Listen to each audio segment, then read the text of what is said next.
The U.S. economy is seeing its worst economic recovery since 1949, and the Eurozone not doing much. Same sort of anemic growth, 1.2%. Yet Hillary Clinton promising major changes, saying that the policies being implemented right now, she likes them. They're working. You're offering tweaks, not a dramatic shift. Well, I think what I'm offering are proven results. I think what I'm offering is that we can build on where we are. We've dug ourselves out. We're standing, but we're not yet running. I'm not happy with the status quo. I've said that repeatedly. Conservative commentator Gina Loudon, market watcher Scott Martin, and Democratic strategist Richard Goodstein. Gina, your thoughts? Yeah, well, you know, Hillary has no plan whatsoever to improve anything for small business. The only thing that she's even mentioned is more government jobs. But the question that the American people need to ask themselves, Charles, is if they complete the government job, you know, if it's infrastructure or whatever, what happens when those jobs go away? The only real jobs in this country that supply an economy long term, as you know, are jobs that are in the private sector. And Hillary has no answer, no comment on that even. You know, Richard, the numbers are hard to dispute. The worst post-recession recovery in history by a lot of measures. The only thing I would give the Democrats, if you want to take it, it's the fourth longest recovery, but some people say that's because it hasn't been a good recovery. You know, I hope this election, Charles, is a competition between Democratic and Republican economic policies. Again, you've heard me say this, Bill Clinton, and let's give Newt Gingrich some credit. 23 million jobs created, most robust economic growth of all time. Barack Obama, 76 straight months of private sector job creation. George Bush, biggest economic collapse of all time, in some respects worse during that 6-month period than the Great Depression.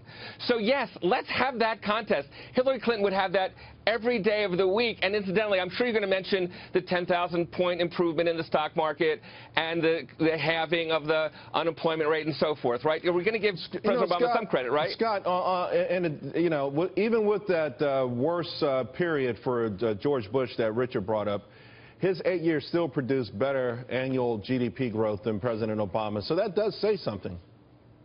Yeah, and Charles, nor did he rack up the deficits that Obama has either. So that's the other problem here. I mean, you can take statistics and take them a lot of ways. I mean, I could argue, Richard, a lot of the reasons that we had that economic collapse was because of what Clinton passed with regards to the housing market back in the 90s. I mean, that's where everything kind of started. So I agree. You know, Gina talked about it.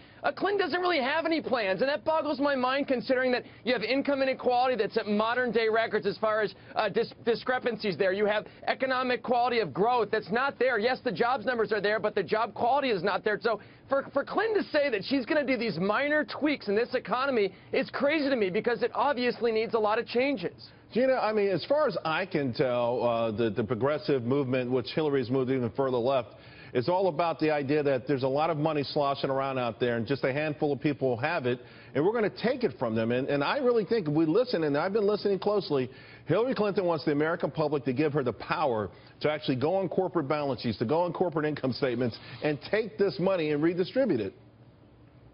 Well, Hillary should know a lot about that because Hillary herself has made hundreds of millions of dollars from the Clinton Foundation, got her own daughter a job on Wall Street for $1 million. I mean, she knows a lot about wealth, but the thing is that Hillary and her progressive left have taken from the middle class for generations. Look at what has happened to blighted areas around the country, Charles, as we've dumped so incredibly much money. We've doubled the debt under this administration in an effort to, quote-unquote, fix the problem when the problems for these classes of people have only gotten worse. So if progressive policy worked, Charles, we would see some progress. But the bottom line is we haven't seen it. Their policies don't work. Richard, you know, income inequality is sort of the bailiwick, if you will, of your party, yet the places where the Democrats have been in control the longest are the places where income inequality is the worst. Isn't that an indictment against the whole thesis? Well, income inequality is definitely something that needs to be addressed. But I hate to tell Gina and Scott something. The U.S. economy is the envy of the developed world. Yes. Has the recovery been what anybody wanted? No. And that's what Hillary's saying. But she's, in contrast to putting up walls and discriminating against people and keeping out of the country, she's talking about helping people with job creation, with paid family and medical leave, with child care, with education, college costs, and so forth. That's what she's actually offering to do, and she pays for it all. She pays for it all. She pays for it all, Gina. Look, just look at all we strapped it to the backs of our children. $19 trillion in debt. What are you going to do about that? You can't just keep borrowing from our children and grandchildren. You can't do it. At some point, you have to draw a line. That's true, and yet all I can tell you is the biggest organizations in D.C.